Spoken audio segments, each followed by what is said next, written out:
Morning sir. Good morning, good morning. এবার তোরা সবাই বসে পড়। কালু, তুই যে আমার সামনে কালকে সাইকেল চালিয়ে চলে গেলি, তাহারে আমাকে দেখে সাইকেল থেকে নামলি না কেন? স্যার, ওটা একটা সাইকেল, কোনো কার কিংবা বাইক না। আমি আপনাকে দেখে যদি সাইকেল থেকে নামতাম তাহলে আবার পুনরায় পেডেল মারতে মারতে মেহনত করে সাইকেলটাকে রানিং করতে হতো। স্যার, এর আগে আমি আপনাকে দেখে বেশ কয়েকবার সাইকেল থেকে নেমেছি। কই, তখন আপনার বিবেকে বাঁধেনি? ছেলেটা যখন আমাকে দেখে সাইকেল থেকে নামলো, তাহলে যাই ছেলেটার সাইকেলের পেছনে ঠেলা মেরে একটু রান করে দেই। স্যার, আপনি সেই আগের জামানায় পড়ে থাকেন, যত সব। তোমরা কখনো কারোর সঙ্গে মুখের ভাষা খারাপ করে কথা বলবে না, সব সময় ভদ্র ভাষায় কথা বলবে, বুঝতে পারলে? এবার আমরা পড়ায় ফিরে আসি। কালু, তুই বলতো রামায়ণ কে লিখেছিলেন? স্যার, রামায়ণ লিখেছিলেন চুলমিকি। এটা আবার কোন ধরনের উত্তর? স্যার, আপনিই তো বললেন ভদ্র ভাষায় কথা বলতে, তাই তো আমি ভদ্র ভাষায় উত্তর দিলাম। নে, এবার বলতো আমের ইংরেজি ম্যাঙ্গো হলো কেন? স্যার, আমি যতদূর জানি, একটা গাছ থেকে যখনই আম পড়ে মানুষ সঙ্গে সঙ্গে দৌড় দিয়ে আম কুড়াতে যায়, তাই তো আমের ইংরেজি ম্যাঙ্গো। কালু, তুই তো পড়াশোনায় অনেক পিছিয়ে। তাহারে তোর মেয়ে পছন্দ হচ্ছে না বলে শেষে তোর থেকে বেশি বয়সের আবার তোর থেকে বেশি লম্বা মেয়েকে বিয়ে করলি? স্যার, আসলে আমি আমার থেকেও বেশি লম্বা মেয়েকেই খুঁজছিলাম, আর সেই জন্যই তো আমার বিয়ে করতে দেরি হয়ে গেল। সে কি রে, কেন? শোনেন স্যার, আমি আগে থেকেই জানি বিয়ের কয়েকদিন পর বউ স্বামীর সঙ্গে উঁচু গলায় কথা বলবে। তবে আমার বউ আমার সাথে যতই উঁচু গলায় কথা বলুক, অন্তত মাথা নিচু করে আমার সাথে কথা বলবে। এবার বল, গাড়ি চালানোর সঠিক নিয়ম কি? স্যার, গাড়ি চালাতে গিয়ে যদি কোনো বাচ্চা চলতি গাড়ির সামনে চলে আসে, তাহলে প্রথমে চেষ্টা করতে হয় গাড়ি থামানোর। কিন্তু যদি তা সম্ভব না হয়, তাহলে বাচ্চার পেছন দিক দিয়ে বেরিয়ে যেতে হয়, কারণ বাচ্চারা সাধারণত সামনের দিকে দৌড়ায়।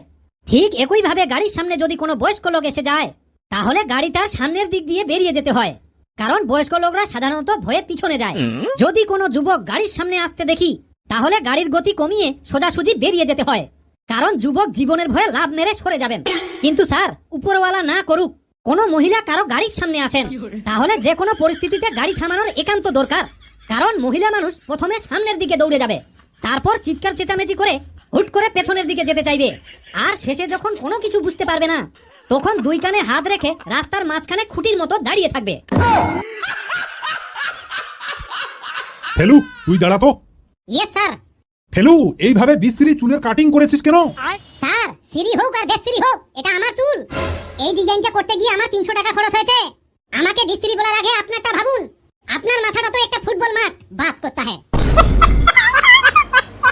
আমি বুঝে গেছি, তোরাই মাস্টার, আমি ছাত্র। নে, তুই বলতো দুঃখ কাকে বলে? স্যার, যখন কেউ ফোনটাকে রাত্রে চার্জে দিয়ে ঘুমায়, কিন্তু সকালে উঠেই দেখে রাত্রে সুইচ দিতে ভুলে গেছে, তখন সেটাকে দুঃখ বলে। তা বাবা ফেলু, পড়াশোনা বাদ দিয়ে কাল যেন কোথায় যেতে দেখলাম, তা কোথায় গিয়েছিলিস শুনি? স্যার, সত্যি কথা বলতে গতকাল আমি বান্ধবীকে নিয়ে পার্কে ঘুরতে গিয়েছিলাম। বলিস কি রে? তারপর আমি আর আমার বান্ধবী একটা ঝোপের আড়ালে বসে গল্প করছিলাম।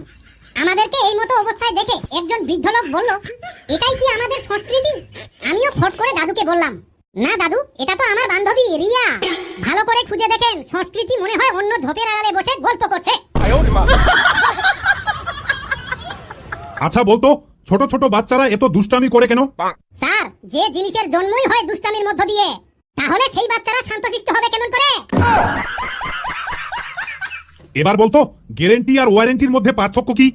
স্যার, ধরে নিন আপনার স্ত্রী মানে আমাদের ম্যাডাম খুব অসুস্থ, তাই হাসপাতালে ভর্তি আছে।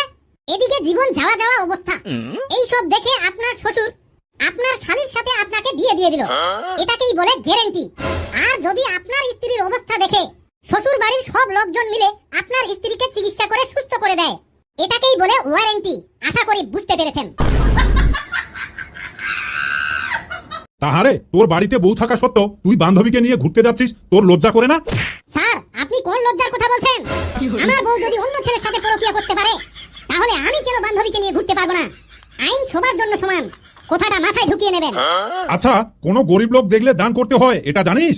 স্যার, একদিন আমি বাড়িতে একাই ছিলাম, সেই সময় হঠাৎ এক ভিক্ষুক এসে বলল, বাবা দুটো ভিক্ষা দিন বাবা। আমি বললাম, বাড়িতে কোনো মানুষ নেই, আমাকে মাফ করবেন, আমি এই মুহূর্তে ভিক্ষা দিতে পারছি না। ভিক্ষুক তখন আমাকে বলল, বাবা আপনি যদি 1 মিনিটের জন্য মানুষ হতেন, তাহলে আমার খুব উপকার হতো। আচ্ছা ফেলু, তোর স্ত্রী সব থেকে তোর কি বেশি পছন্দ করে? স্যার, আমার স্ত্রীও একদিন আমাকে বলেছিল, বেবি তুমি আমার সব থেকে বেশি কি পছন্দ করো? আমিও আমার মনের দুঃখ মনে রেখে বললাম, তোমার সবকিছুই আমার ভালো লাগে। স্ত্রী আবার আমাকে দাঁত কেলিয়ে জিজ্ঞাসা করছে, যেমন কি কি বাবু, আমাকে একটু খুলে বলো না প্লিজ। স্যার আর আমার সহ্য হলো না, আমিও বলেই ফেললাম, যেমন তোমার ছোট বোন প্রিয়া, তোমার মাসির মেয়ে এঞ্জেল প্রিয়া, তোমার পিসির মেয়ে টুম্পা, তোমার কাকার মেয়ে পিঙ্কি, তোমার পাড়ার মেয়ে সুমনা, আর তোমার প্রিয় বান্ধবী শিল্পা। তারপর শালি আমার এমন জায়গায় লাথি মেরেছে, আমার সুস্থ হতেই হাসপাতালে 7 দিন সময় লেগেছে। ঠিকই আছে, যেমন কর্ম তেমনি ফল। ফেলু, তোর হয়তো জানা নেই, মেয়েরা আজকাল অনেক আগে যাচ্ছে। স্যার আগে না ঘন্টা যাচ্ছে। কেন? আমাদের ভারত পাকিস্তান যুদ্ধে সোফিয়া কুরেশি পাকিস্তানের রাতের ঘুম কেড়ে নিয়েছে, তুই জানিস না? স্যার সোফিয়া কুরেশি আমার এবং আমাদের ভারতবর্ষের গর্ব। কিন্তু স্যার আবার এই ভারতবর্ষে কিছু কিছু ওভার স্মার্ট মেয়ে ছেলে আছে। যেমন আমি গতকালকে লিফটে ওঠার পর এদিকে শিশু কোলে নিয়ে এক মহিলা লিফটে উঠলেন। আমি সুইচ টিপতে গিয়ে ভদ্রতার সাথে মহিলাটিকে জিজ্ঞাসা করলাম, বৌদি সেকেন্ড না থার্ড? মহিলাটি রেগে গিয়ে আমাকে বলল, এই হারামজাদা, আমি এই বাচ্চার মাসি।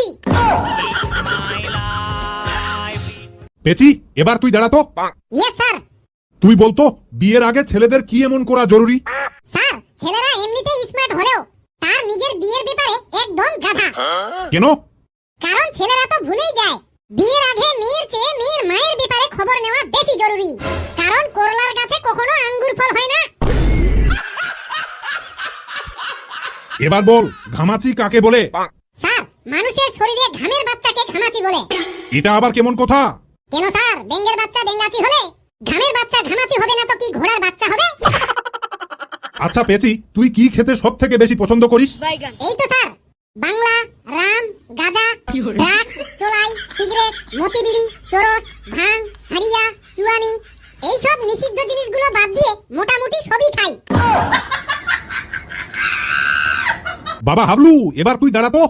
স্যার আমার কদিন ধরে খুব গলা ব্যথা, তাই ডাক্তার আমাকে কথা বলতে বারণ করেছে।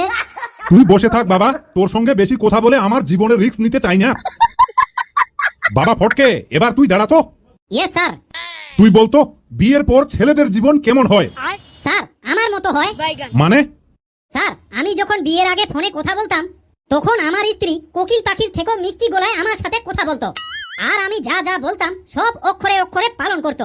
যেমন আমি বলেছিলাম, আমি কিন্তু আমার বাবা মাকে খুব ভালোবাসি, তোমাকে বিয়ে করার পর তুমিও আমার বাবা মাকে ভালোবাসবে। শালি তখন বলেছিল, সে কি আর বলতে হবে আমার জান, আমি তোমার বাবা মাকে এত ভালোবাসবো দেখবে ছেলের থেকে ছেলের বৌমাকে বেশি পছন্দ করবে। তারপর বলেছিলাম, বিয়ের পরে তোমার হাতে কিন্তু কোনো মোবাইল ফোন দেব না। শালি তখন বলেছিল, জানু তুমি হয়তো জানো না, তোমাকে পেলে আমি আর কিচ্ছু চাই না, মোবাইল ফোন তো দূরের কথা। তারপর বলেছিলাম, আমাদের বাড়িতে বউ হয়ে আসলে তোমাকে কাজের সময় কাজ আর ফাঁকা সময়ে বিশ্রাম করতে হবে। তখন শালি বলেছিল, জান আমি কাজ করতে খুব পছন্দ করি, তুমি দেখবে তোমার বাড়িতে বউ হয়ে যাওয়ার পর আমার কাজ দেখে সবাই আমাকে 100-এ 100 নাম্বার দেবে। তখন ওর কথাগুলো শুনে আমি খুব খুশি, ভাবতাম ভাগ্য করে এমন একটা মেয়ে পেয়েছি। স্যার এবার তাকে বিয়ে করে 6 মাস যেতে না যেতেই শুরু হয়ে গেল সাইলেন্সার ঝগড়াঝাটি। ফটকে, সাইলেন্সার ঝগড়াঝাটি আবার কি? কেন স্যার, আমাদের স্বামী স্ত্রীর ঘরের মধ্যে ইশারায় যেই কথাগুলো নিয়ে যুদ্ধ করি যাতে বাড়ির লোক জানতে না পারে আমরা ঝগড়া করছি, ওটাকেই তো সাইলেন্সার ঝগড়া বলে। ও আচ্ছা, তারপর? তারপর ওর আমার কাছ থেকে মোবাইল নেওয়ার বায়না শুরু। আমি ওকে বুঝিয়ে বলছি, আরে বিয়ের আগেই বলেছিলাম তোমাকে কোনো মোবাইল ফোন দেব না, তখন তো তুই নিজেই বলেছিলিস, জান তোমাকে পেলে আমার আর কিচ্ছু চাই না, মোবাইল তো দূরের কথা। এখন বিয়ের 6টা মাস যেতে না যেতেই সব ভুলে গেলি।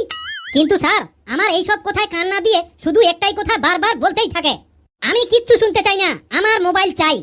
এইভাবে রাগ করে আমাদের স্বামী স্ত্রীর 2-3 দিন কেটে যাওয়ার পর আমার স্ত্রী রেগে বেলুন হয়ে বাপের বাড়ি চলে গেল। কয়েকদিন কেটে যাওয়ার পর আমি যখন শ্বশুর বাড়িতে আমার স্ত্রীকে আনতে গেলাম, গিয়েই দেখি অবাক কাণ্ড, আমার স্ত্রীর হাতে বড় একটা টাচ মোবাইল। খোঁজ খবর নিয়ে শুনলাম শ্বশুর বাবা নাকি কিনে দিয়েছে। আমি আর রাগ গোসা না করে বউকে নিয়ে বাড়ি চলে আসলাম। রাস্তায় আস্তে আস্তে মনে মনে ভাবলাম, মোবাইলটা নিয়েছে যখন আর কি করা যাবে, বলতে গেলেই তো আবার ঝগড়া, থাক আর কিচ্ছু বলবো না, এবার সুখে শান্তিতে সংসার করব। স্যার এবার বউকে বাড়ি নিয়ে এসে কদিন যেতে না যেতেই শাশুড়ি বৌমার মধ্যে কাজকর্ম নিয়ে ফাটাফাটি ঝগড়া। ঝগড়ার তালে তালে আমার স্ত্রী আমাকে ঘরে ডেকে এনে বারবার শুধু একটাই কথা, তুমি আমাকে খাওয়াতে পারবে কিনা বলো। আমি ওকে একটু বুঝাতে গিয়ে বললাম, তুমি একটু শান্ত হও, দেখবে 2-3 দিন পর এমনিতেই ঠিক হয়ে যাবে। কিন্তু স্যার আসল কথা হচ্ছে আমার স্ত্রীর মাথায় আছে শয়তানি বুদ্ধি, সে কি আর বোঝে? আবারও মাথা নিচু করে বলে তুমি আমাকে খাওয়াতে পারবে কিনা বলো। স্যার তার মানে আমার স্ত্রী বলতে চাইছে আমরা দুইজন আলাদা খাবো। কি আর করা যাবে, মনের দুঃখ মনে রেখে আবার আলাদা হয়ে গেলাম। এখন স্ত্রী আমার কোন রকমের রান্না বান্না সেরে খালি ঘুম আর মোবাইল টিপাটিপি করে। আমি একটু কিছু বললেই আমার উপরে সাপের মতো ফোনা তুলে ফসফস করে।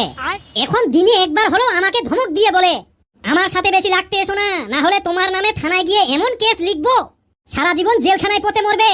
স্যার এখন আমি কি করব ভেবেই পাচ্ছি না। আমার স্ত্রীকে নিয়ে টেনশন করতে করতে হালকা বয়সে দুই একটা করে চুলো পাকতে শুরু করেছে। স্যার আমি খুব চাপে আছি, আমার জন্য একটু দোয়া আশীর্বাদ করবেন। ফটকে, আমি তোর কথাগুলো শুনে বুঝতে পারছি তুই খুব অশান্তিতে আছিস। চিন্তা করিস না, আমি একদিন তোর বাড়িতে গিয়ে তোর বউকে বুঝিয়ে বলে আসবো, দেখবি সব ঠিক হয়ে যাবে। আজকের মনে তোদের ছুটি, আমি এখন আসলাম।